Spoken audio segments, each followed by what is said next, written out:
Partons à la découverte des meilleurs sites web dans Génération Internet sur Fréquence Évasion. Pour participer à Génération Internet, contactez Fréquence Évasion, www.fréquenceévasion.com. Dans quelques instants, Génération Internet sur Fréquence Évasion, nous recevons Claire Sévrac, qui a coécrit un livre avec Sylvie Simon, La coupe est pleine, et qui a un site qui s'appelle www.clairesévracrebellion.com. Nous en parlons dans quelques instants dans Génération Internet. Vous écoutez Fréquence Évasion, Midi-Pyrénées, Languedoc-Roussillon, Provence, Côte d'Azur. Chaque jour sur Fréquence Évasion Grand Sud, info, loisirs, culture, environnement et détente.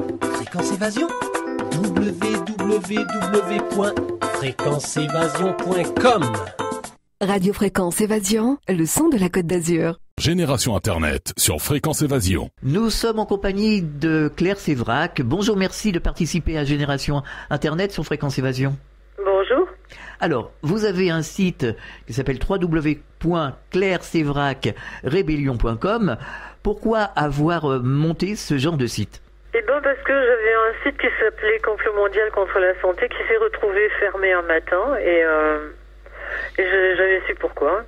Donc en remontant un site un an après dont il n'y avait pas que le complot, puisqu'entre-temps j'ai écrit un autre livre avec Sylvie Simon et je travaille sur d'autres livres. Donc je l'ai appelé Rébellion parce que je pense que le plus grand mal de notre temps, c'est que beaucoup de gens sont endormis et se laissent bercer par l'intox, parce que c'est pas de l'info qu'on nous donne, et puis subissent quoi. Et je pense que pour nous, et nos enfants, il faut vraiment notre salut passe par le fait que chacun soit conscient de ce qui se passe et réagisse. Je pense que c'est Bernanos qui disait ça, qui disait que le monde n'allait pas mourir de la pourriture qu'il y avait autour de nous, mais du manque de réaction des gens. Alors justement, on fut un temps, il y a quelques temps de ça, on entendait parler des indignés. On en entend parler toujours en Italie, en Espagne, beaucoup en Espagne, et en France. Il y avait une 50aine de personnes à la Défense et ça n'a jamais explosé, comme en Espagne tout au moins. Qu'est-ce que vous pensez justement de ce manque de réaction des gens ? Il y a quelqu'un qui m'a expliqué il n'y a pas très longtemps que tant que la nature humaine était très égoïste et que tant que les gens auraient de quoi manger, ils descendraient pas dans les rues. Donc peut-être que c'est ça.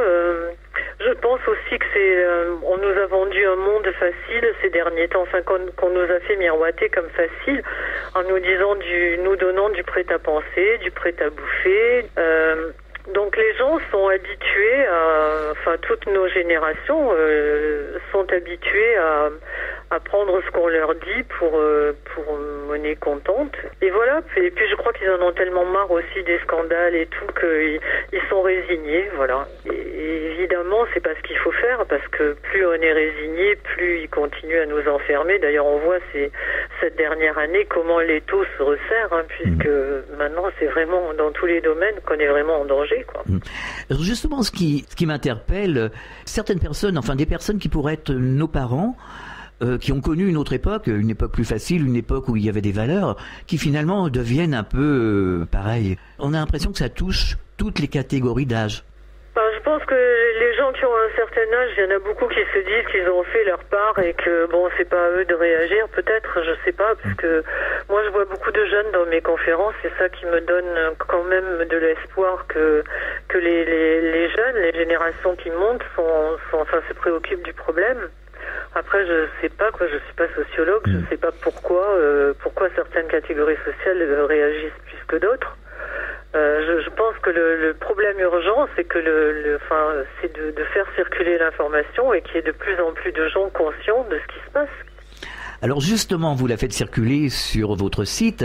Quels sont les sujets que vous traitez sur rebellion.com ? Ça dépend. Des fois, ça colle à l'actualité. Soit je fais passer une info qui est d'actualité, soit je réagis à une info qui est dans l'actualité. Sinon, les grands thèmes, c'est évidemment les dangers des médicaments et de la vaccination et les conflits d'intérêts et pourquoi on en est là et pourquoi la politique est faite comme ça en France. la malbouffe et comment, enfin les pesticides, comment on a confisqué les semences, et puis la crise économique qui est aussi le dernier grand leurre qu'ils nous ont donné en pâture, c'est-à-dire que on est aussi responsable de la crise économique, mais en fait il n'y a pas plus de crise économique que de morts par accident avec le Mediator. Ce ne sont pas des accidents, c'est une politique qui a été choisie pour fonctionner comme ça. Et c'est le même schéma dans tous les domaines. Je veux dire, la crise économique, ça n'est jamais que la confiscation de tous les biens par une cinquantaine de personnes qui sont là-haut. Comment voyez-vous l'avenir, justement ? Ah bah pour l'instant, je ne sais pas trop. J'espère justement que...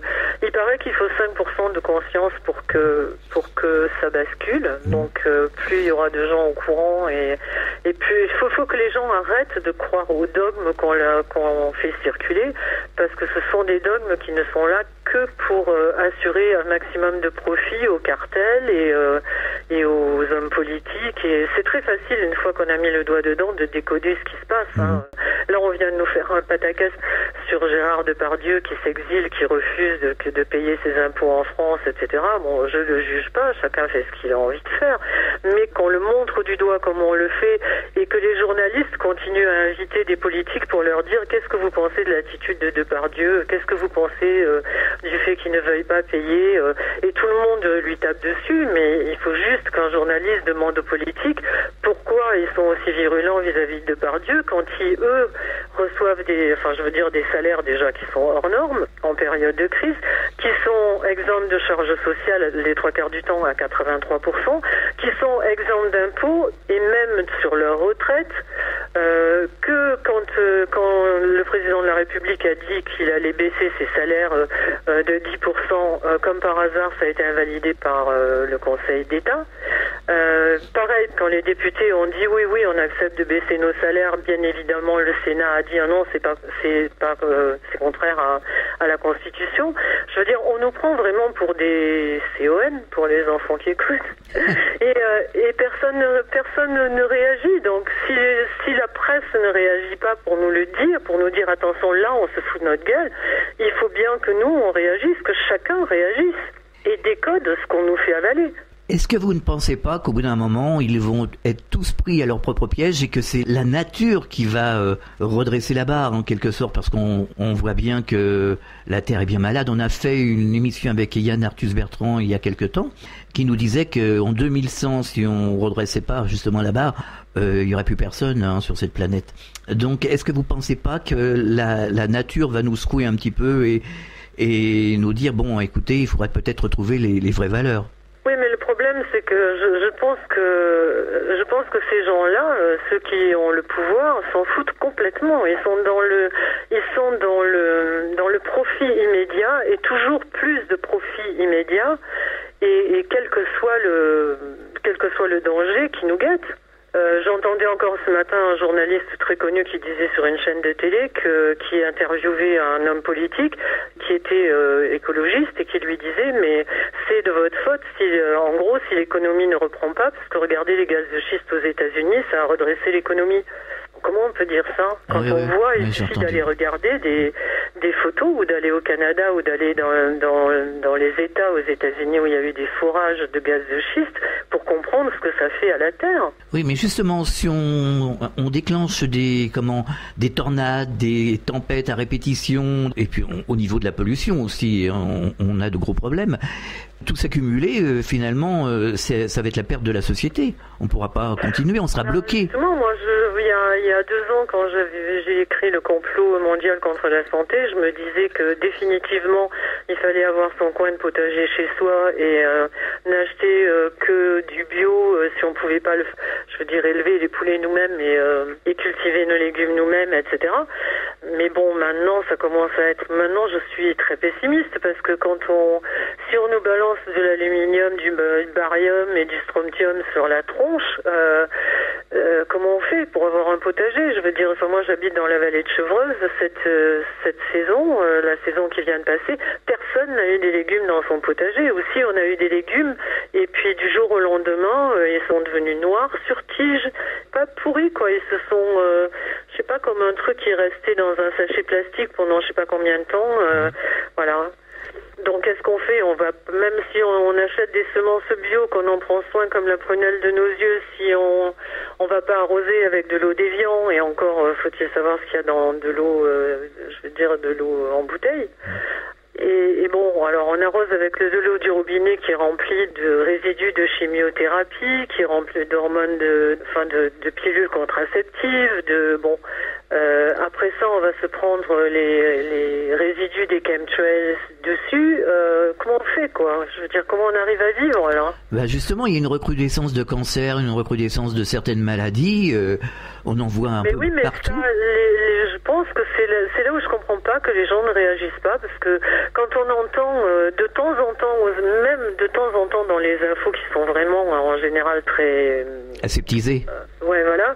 On entend quand même des fois des choses aberrantes. J'ai entendu il y a quelques mois, un enfant sur 440 aura un cancer avant l'âge de 15 ans, dont la moitié avant l'âge de 5 ans.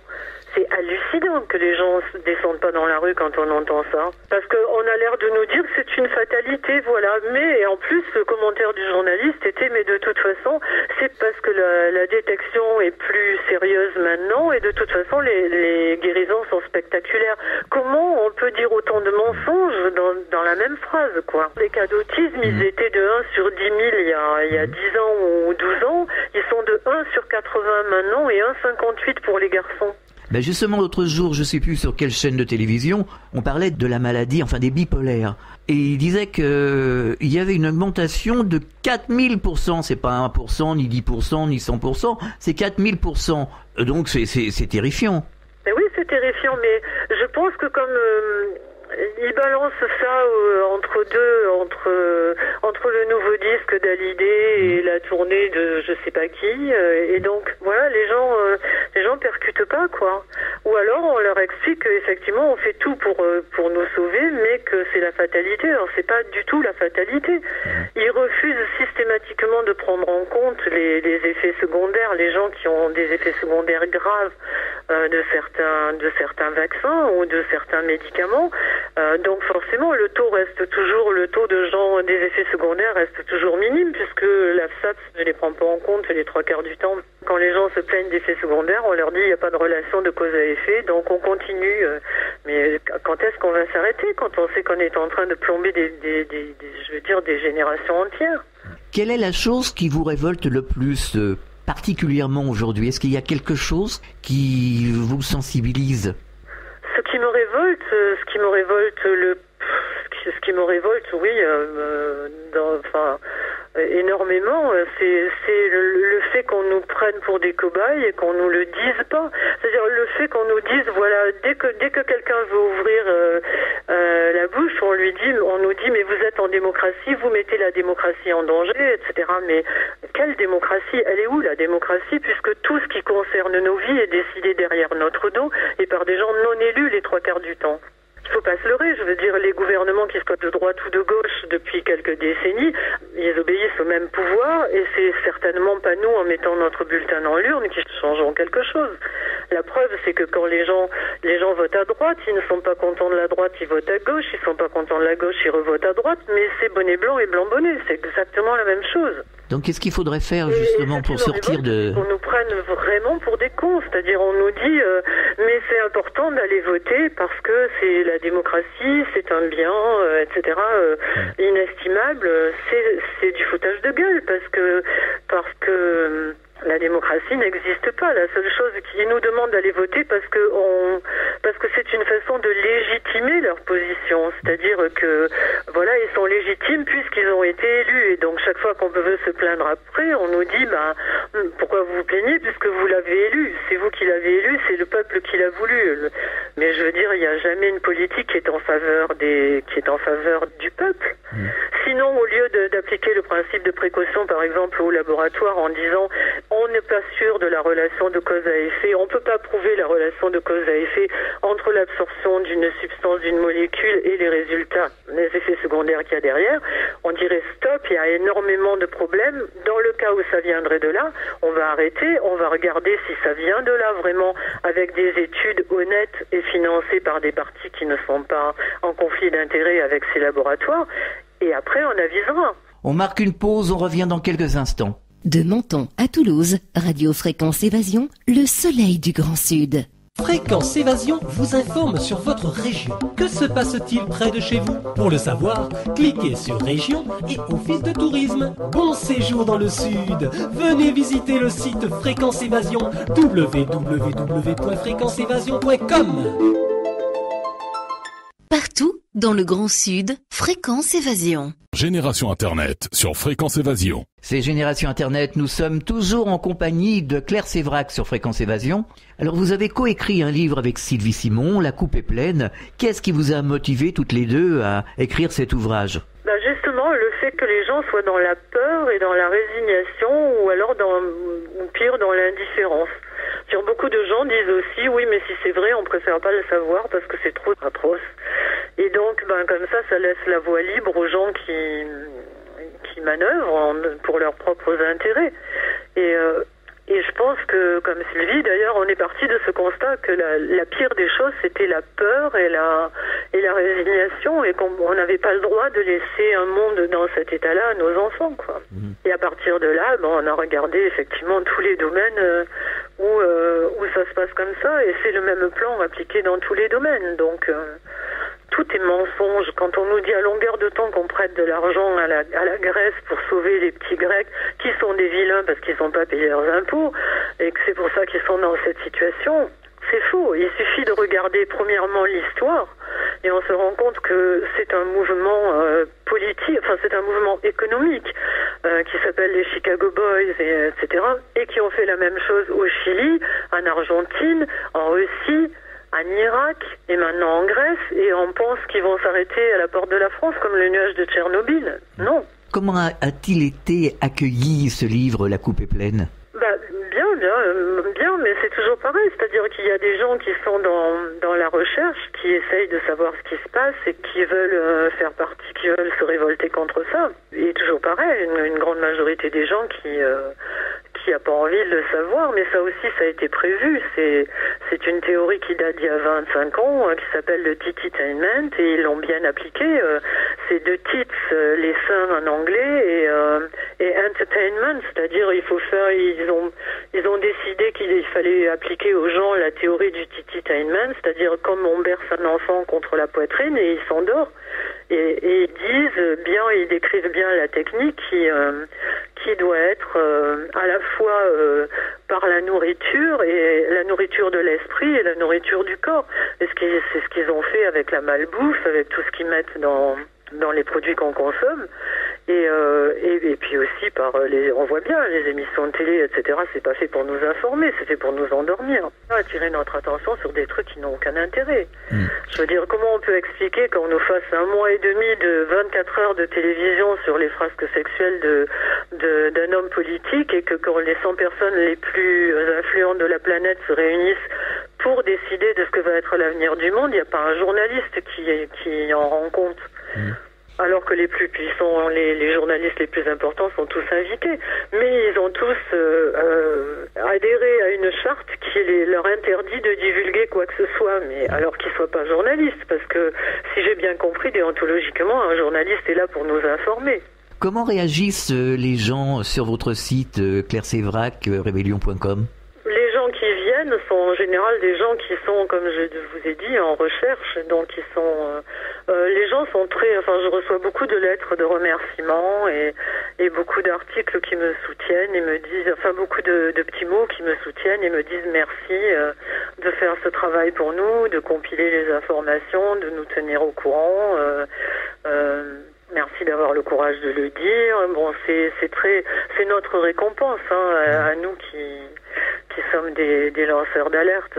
C'est notre récompense de voir qu'on touche des gens, et si petit que ce soit, on change quelque chose à ce qui se passe. La preuve, c'est que les gens sont plus du tout ne vont plus du tout se faire vacciner comme des moutons pour un oui, pour un non. Oui, on l'a constaté. Il y a quand même eu un virage depuis quelque temps. Est-ce que vous avez des projets, Claire Sévrac?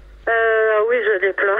J'ai un autre livre avec Sylvie parce qu'on adore travailler ensemble, et qu'elle est comme moi, c'est une morpionne qui, quand on tient un sujet, on le lâche pas et on recherche jusqu'à ce qu'on trouve les preuves flagrantes, et et officielle.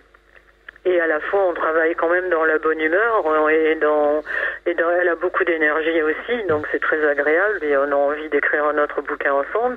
Je travaille sur une suite du complot parce que il y a tellement de quand j'ai écrit le premier, je croyais que j'avais fait le tour à peu près de tous les sujets avec lesquels ils mettaient nos vies en danger. Ben non, ils ont une imagination qui est débordante parce que en 2 ans, il y a tellement d'autres choses qui nous, enfin là je suis en train d'enquêter sur les chemtrails, il y a effectivement les gaz de schiste, il y a les perturbateurs endocriniens, il y a milliards de trucs qui continuent à nous faire du mal, quoi. C'est quand même affolant, hein, tout ce que vous nous dites là. C'est vrai que on arrive, même si on le sait, c'est quand même ça fait peur de voir dans quelles mains nous sommes.